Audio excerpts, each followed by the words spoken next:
Welcome back to another Five Video Family. I am your boy Jay Elevate, and we about to levitate.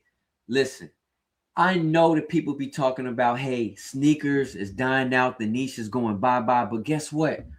A lot of people are still out here crazy sneakerheads, and unfortunately, as a sneaker enthusiast, prices is going up. It's not only because the cost of living is rising, but we have a $1 million heist in sneakers. And guess who has to pay for all of that when everything's recovered? Us, the consumers. Let's go ahead and get into this reaction video. Let's see what they're talking about. The prime suspects in a sneaker heist stretching across the Southeast are from Tampa. The four men have been arrested in the scheme, mainly targeting shoe stores. A burglary at a mall on the East Coast in October launched an investigation into similar cases over the last year. Fox 13's Kylie Jones is joining us in the newsroom with the details. Kylie. Haley, deputies in Martin County, Florida, that is north of Palm Beach, followed the tracks and discovered a pattern of similar heists across Florida and even into other states. Several of those ringleaders are from Tampa, and a couple of them were actually caught in the act. Four Tampa men are headed into the new year on the wrong foot, facing a growing stack of charges in a sneaker heist spanning multiple states. As far west as Mississippi, up into South Georgia, and then all the way down as far as Naples in Florida. The widespread investigation was launched after a burglary at a mall in Martin County, Florida. At a Champs shoe store, someone had cut through the roof. Pretty significant amount of work had cut through the roof, lowered themselves into the establishment, removed between 400 and 500 pair of high-end shoes. Martin County Sheriff John Budenseek says the suspects didn't cover all of their tracks. So when we talking about something like this, man, these individuals really sat back and thought about how can they break and enter into a certain location. And like you said, Champs, Foot Locker, and steal kicks. This is crazy. I mean, these guys went on a roof. Whatever equipment they had, they were able to not only break in through the roof, but lower each other in so they can go ahead and get however many pairs of sneakers that they were able to obtain. Now, here's what's interesting. This was at a mall. So clearly this was done at night. Nobody heard all of this noise.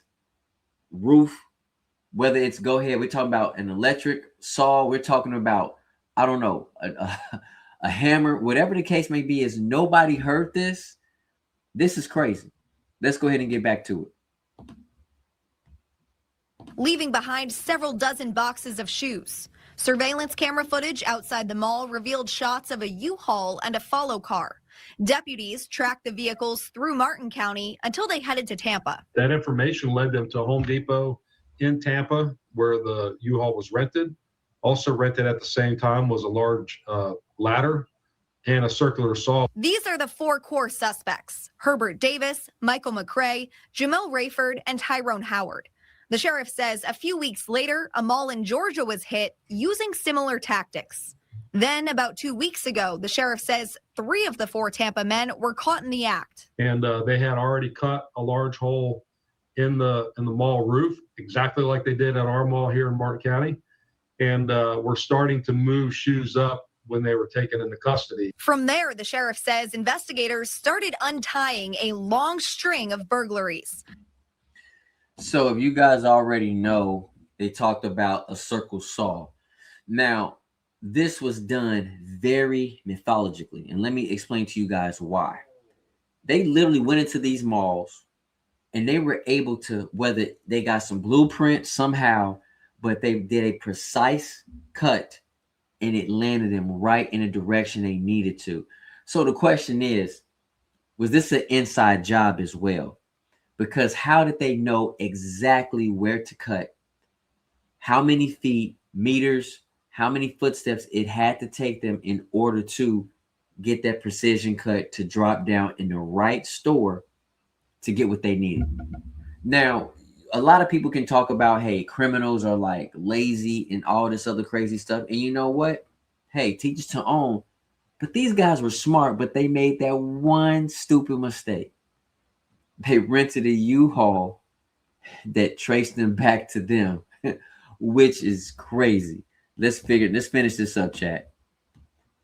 He calls this ring a sophisticated crew. How do you go and cut a 3 foot or a 4 foot by 4 foot hole in the perfect location and end up right on top of the shoe store that you're targeting? Clearly, there was pre-surveillance. We know that, but we don't know how they were able to be that precise. Budenseek says the cases they've investigated total about $1 million worth of losses in the last year. The sheriff says they expect to arrest more suspects, saying this is just the beginning. And the sheriff says Michael McCrae, one of those Tampa suspects you saw, is believed to be connected to a similar type of burglary at a shoe store in Mississippi. Now, the 4 main suspects are facing a growing list of charges, and some serious ones at that. They could face life in prison if convicted. So you mean to tell me stealing $1 million worth of sneakers, you can potentially have a life sentence in prison? That's crazy. That's crazy. You guys heard it from the sheriff. He's trying to figure out how are they able to get the correct information, the right length to make that perfect cut. And to me, it was an inside job. The crazy thing is that these young men are young and their whole life is thrown away over some kicks. We love sneakers and everything like this, but this is not worth your life. This is not worth you damaging your whole entire life. The sneaker game is fun, but these guys took it to a whole new level. $1 million. And listen, you heard it. One of them might be a suspect in Mississippi. So these guys were hitting different states. This was definitely an inside job. Now, how these guys are able to do it like this for this amount of time, I don't know. But at the end of the day, they were caught. So my perspective is I'm upset that the cost of sneakers are going up, not only because the cost of living is going up, but because of theft. You guys have to remember, when there's theft involved, these organizations, they have to pay to retrieve these, whether it's documents, whether it's equipment, whatever it may be that was stolen. And what they're going to do, those corporations, right, such as Nike, Reebok, Adidas, wherever the case may be, they're going to have to pass that cost along to the customer. So for us who are doing the right thing, that extra $5, it does hurt. This is part of the sneaker game. Like, share, subscribe for real sneaker content. You know the model. Peace.